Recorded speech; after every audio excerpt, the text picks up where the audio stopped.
안녕하세요. 정형외과 정주환 박사의 키포인트입니다. 양측 하지의 길이 차이, 하지부동은 많은 다양한 문제들과 연관되어 있습니다.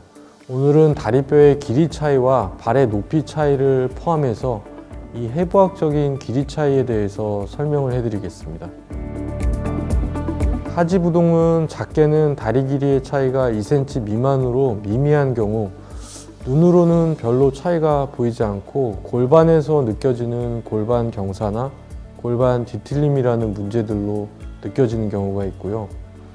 또 크게는 하지부동이 심한 경우는 환자들이 한쪽 하지의 전체 또는 부분적인 결손을 동반하기도 하고, 불완전한 관절과 혈관 기형, 또 골 결손 등의 증상으로 나타나는 경우까지 아주 다양합니다. 하지부동은 세계적으로 드물지 않게 많은 환자들이 있지만 국가적, 세계적인 치료에 확실한 가이드라인이 없어요. 북미 소아정형외과 학회에서 사용하는 가이드라인 또한 완전하게 받아들여지고 있다고 보기도 어렵습니다. 오늘 알려드리는 정보는 2020년 최근 독일의 정형외과 학술지에 발표된 아주 최신 자료를 근거로 설명해 드리겠습니다. 하지부동 환자가 얼마나 많이 있을까요? 여기저기 발표마다 차이가 좀 있기는 한데요. 미국과 스웨덴의 연구에서 인구의 3분의 1에서 1cm 이상의 하지부동의 유병률을 발표한 적 있고요. 한 연구에서는 군인 중 4%에서 1.5cm 이상의 하지부동이 있다고 발표한 연구가 있었습니다. 이 중에서 역학적으로 논문에 사용되고 있는 가장 의미 있는 연구로 볼 수 있는 유일한 자료가 프랑스 연구에서 1000명 중 1명이 2cm 이상의 하지부동의 치료가 필요하다고 발표했었습니다. 하지부동을 일으키는 원인이 뭘까요?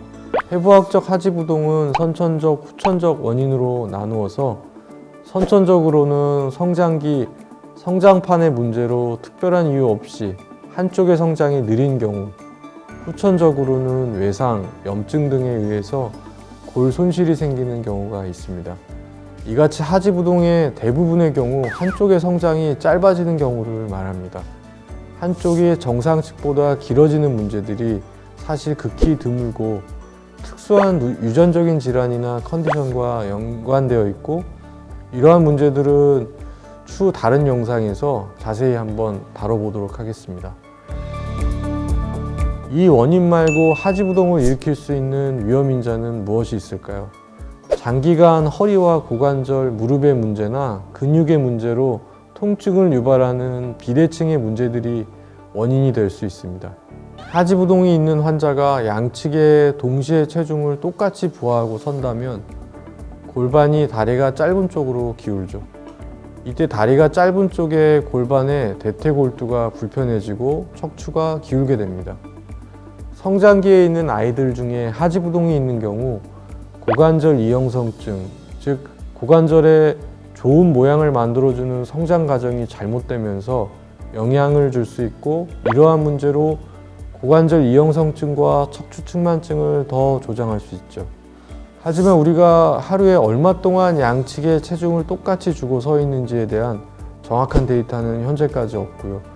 대략적으로 하루에 30분 정도로 예측하고 있고, 그렇다고 한다면 과연 문제가 될런지에 대해서도 논란의 여지는 있습니다. 젊은 연령의 환자에서 다리 길이를 비수술적 치료로 양측의 길이를 맞춰주면 측만증의 측면 굴곡은 좋아지지만 회전 변형은 호전되지 않았고, 결국 꼭 길이 차이만의 문제는 아니다, 측만증 자체의 문제가 따로 있을 수 있다는 생각들도 있습니다. 하지부동 환자에서 길이의 차이가 1cm 이상 나는 경우 걸음걸이에 비대칭이 나타납니다. 이런 걸음걸이의 비대칭은 양측의 길이 차이가 커질수록 더 뚜렷해지고요. 그렇다면 하지부동 환자에서 운동 능력은 어떨까요? 하지부동의 환자들이 운동 능력에 어떤 제한이 있을지에 대해서 생각해 볼 수 있는 예가 있는데요. 독일의 패럴림픽 선수들은 길이 차이가 4cm 이상 또는 7cm 이상에서 종목에 따른 차이가 있지만 참가 자격이 주어집니다. 연구기관의 관찰 결과 5cm 미만의 하지부동의 운동선수들은 깔창 등의 방법으로 길이를 맞춰주는 것이 사실 불가능하기 때문에 길이 차이를 가지고 훈련합니다. 상당한 운동 능력을 보여주죠. 하지부동 환자에서 관절염의 발생은 어떨까요? 짧은 쪽에서 발생할까요? 하지부동의 환자에서 다리 길이가 짧은 측과 긴 측에서 모두 무릎 관절염의 발생이 증가합니다. 하지만 길이 차이가 얼마나 나는가는 관절염의 위험도와는 상관이 없습니다. 2cm 이상의 차이가 있는 환자에서 고관절과 무릎의 관절염 위험이 증가합니다. 2cm 이상이라면 교정과 치료를 고려할 필요가 있다고 생각해야 합니다. 이제 하지부동의 진단과 치료에 대해서 말씀드려 볼까요? 임상적으로 하지부동은 1cm 이상의 길이 차이를 말합니다. 진단은 진료실에서 간단히 길이가 짧은 다리를 발판 블록을 사용해서 측정하게 되고요. 블록을 사용해서 골반의 기울기를 맞추게 됩니다. 블록을 사용해서 엑스레이를 촬영하기도 하고 이런 경우는 수술적 치료를 고려할 때 주로 사용합니다. 그럼 하지부동은 얼마나 차이가 있을 때 치료가 필요할까요? 재미있는 사실은 하지부동의 치료가 얼마나 길이 차이가 있을 때부터 필요한가에 대한 연구는 사실 거의 없고 수술을 어떻게 해야 되는지 어떤 치료를 해야 되는지에 대한 연구만 많이 있습니다. 현재까지 정립된 치료 기준은 반드시 다 치료가 필요하지 않다. 2cm 이상에서 치료가 필요할 수 있다. 치료를 선택할 때 수술적 치료나 비수술적 치료의 선택은 환자별로 환자에 맞게 결정해야 한다.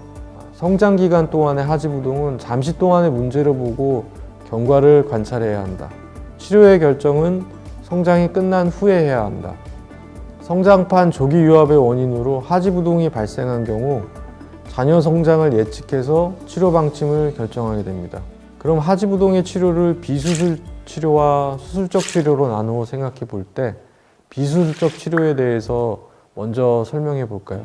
비수술적 치료는 양측 하지 길이의 차이가 2cm에서 5cm 사이일 때 선택하게 됩니다. 이때 양측 길이를 똑같이 맞추려고 하지는 않고 성장기에 있는 환자들의 경우 1, 2cm 내로 양측의 길이 차이를 맞추려고 합니다. 인솔이라는 보조기로 2cm까지 교정이 가능하고 제작된 신발로는 5cm까지 길이를 맞출 수 있습니다. 5cm가 넘는 차이에서는 보장구를 사용할 수가 있는데 이 보장구는 발목 관절에 부담이 상당히 있습니다. 수술적 치료도 2cm 이상의 길이 차이부터 고려해 볼 수 있습니다. 대개의 경우 여러 보조기들의 불편감, 문제점, 기능적인 문제들로 수술적 치료를 선택하게 됩니다. 길이 차이가 크거나 정렬의 문제가 있는 경우도 수술적 치료가 유리합니다. 길이 차이가 클수록 보조 장치를 이용한 비수술적 치료는 사실 힘든 점들이 더 많아지게 됩니다.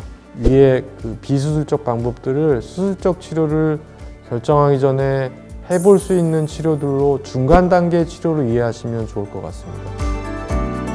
성장이 끝나지 않은 환자들에게 시행하는 수술적 방법들로 성장판에서 일어나는 정상 측면의 자녀 성장을 매년 무릎 쪽의 대퇴골 쪽 성장판에서 0.95cm, 경골 쪽에서는 0.64cm의 성장으로 예측해서 계산하는 방법이 있습니다. 자녀 성장이 많이 남아있는 환아에서 한쪽 성장판 손상으로 반대측과 길이 차이가 발생했는데 정상 측의 성장도 정지시키는 방법을 사용한다면 다리 길이가 상체에 비해서 많이 짧아질 수도 있는 점을 고려해야 합니다. 성장판의 일부분의 성장을 정지시키면서 정렬의 변화가 발생한 다리를 성장하면서 정상적인 정렬로 맞춰주는 수술적 치료도 간단히 할 수 있는 수술적 방법 중에 하나입니다. 이러한 성장판을 이용한 수술적 치료는 보통 양측 길이 차이가 2cm에서 5cm 사이로 있을 때 시행합니다. 그럼 긴 다리를 짧게 한다면 더 간단하지 않냐 물어보시는 환자분들이 적지 않게 있습니다. 하지 단축 수술은 연부 조직에 문제가 발생할 수 있어서 아주 조심해야 되는 부분입니다. 갑자기 뼈 길이가 짧아지면 근육이 뼈 길이에 비해서 길어지게 되면서 근력이 감소하고 다리를 절게 되는 문제가 발생할 수 있습니다. 굉장한 재활이 필요하지만 약 30%의 환자에서 크고 작은 문제가 발생하는 걸로 보고되고 있습니다. 점진적으로 연장하는 방법이 가장 많이 사용되는 최근 수술법으로 여러 장치들을 사용하고 있습니다.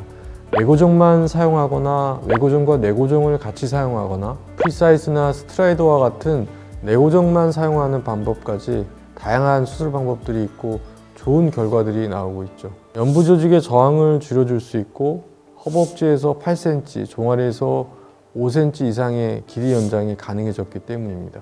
이러한 수술 방법에 대해서는 제가 다른 영상에서 많이 설명을 드렸기 때문에 이전 영상들을 참고해 주시면 되겠습니다. 오늘의 키포인트입니다. 하지부동의 치료법은 환자별로 결정하는 것이 맞다. 모든 하지부동이 치료가 필요한 것은 아니다. 성장기에는 섣불리 길이 차이를 수술적 치료로 결정하지 않으며 자녀 성장을 예측해서 필요시 정렬 교정을 해줄 수 있다. 길이 차이가 2cm 이상에서 수술적 치료를 고려해 볼 수 있고 수술의 방법은 내외 고정장치를 이용해서 다양한 방법들이 있고 결과는 좋다. 긴치개 다리를 줄여주는 하지 단축술은 추천하는 방법이 아니다. 정형외과 정주환 박사의 키포인트였습니다. 감사합니다.